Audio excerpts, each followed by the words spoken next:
ಏನಪ್ಪಾ ಇದು ಮಕ್ಕಳಿಗೆ ಪನಿಷ್ಮೆಂಟ್ ಕೊಟ್ಟಿದ್ದೀನಿ ಅನ್ಕೊಂಡ್ರಾ? ರೀಸನ್ ಗೊತ್ತಾಗ್ಬೇಕು ಅಂದ್ರೆ ವಿಡಿಯೋ ಮಿಸ್ ಮಾಡ್ದಲ್ಲ ನೋಡಿ. ಹಾಯ್ ಹಲೋ, ನಾನು Tumakuru based professional mehndi artist. ನನಗೆ ಇವತ್ತು ಆಗಿದ್ದು ಒಂದು ಯೂನಿಕ್ ಎಕ್ಸ್ಪೀರಿಯನ್ಸ್ ಅಂತಾನೆ ಹೇಳ್ಬೋದು.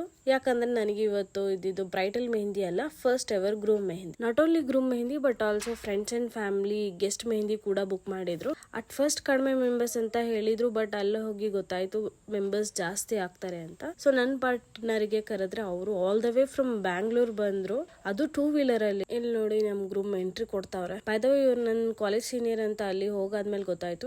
ಇವ್ರ ಡಿಸೈನ್ ಎಲ್ಲ ನಾವು ಡಿಸ್ಕಸ್ ಮಾಡಿ ಸ್ಟಾರ್ಟ್ ಮಾಡಿದ್ವಿ. ಗ್ರೂಮ್ ಮೆಹಂದಿ ಈ ತರ ಬಂದಿದೆ. ಎಷ್ಟೆಲ್ಲ ಜೊತೆಗೆ ಫೋಟೋಸ್ ತಕ್ಕೋತಾ ಇದ್ರು. ಇಲ್ಲಿ ನೋಡಿ ಮಕ್ಕಳು ಬೇಗ ಮೆಹಂದಿ ಡ್ರೈ ಆಗ್ಲಿ ಅಂತ ಚೇರ್ ಮೇಲೆ ಹತ್ತಿ ಫ್ಯಾನ್ ಹತ್ರ ನಿಂತ್ಕೊಂಡು ಮೆಹಂದಿನ ಡ್ರೈ ಮಾಡ್ಕೋತಾ ಇದಾರೆ. ಬೆಸ್ಟ್ ಐಡಿಯಾ ಅಲ್ವಾ ಇದು? ಗ್ರೂಮ್ ಯೂನಿಕ್ನೆಸ್ ಏನಂತ ಹೇಳಿದ್ರೆ, ಇವ್ರಿಗೆ ಕ್ರಿಯೇಟಿವ್ ಥಿಂಗ್ಸ್ ಮಾಡಕ್ ತುಂಬಾ ಇಷ್ಟ. ಇವ್ರು ಟು ಬಿ ವೈಫಿಗೆ ಎಷ್ಟೆಲ್ಲ ಯೂನಿಕ್ ಥಿಂಗ್ಸ್ ಮಾಡಿದ್ದಾರೆ ನೋಡಿ, ತುಂಬಾ ಖುಷಿ ಆಯ್ತು. ಎಲ್ಲ hand made by him for his wife. So cute ಅಲ್ವಾ? ಈ ತರ ಡೈಲಿ ಮೆಹಂದಿ ವ್ಲಾಗ್ಸ್ ನೋಡ್ಬೇಕು ಅಂದ್ರೆ ನನ್ನ ಪೇಜ್ ನ ಫಾಲೋ ಮಾಡಿ. ಬುಕಿಂಗ್ಸ್ ಓಪನ್ ಇದೆ, ಬೇಗ ಬುಕ್ ಮಾಡ್ಕೊಳ್ಳಿ. Thank you for watching.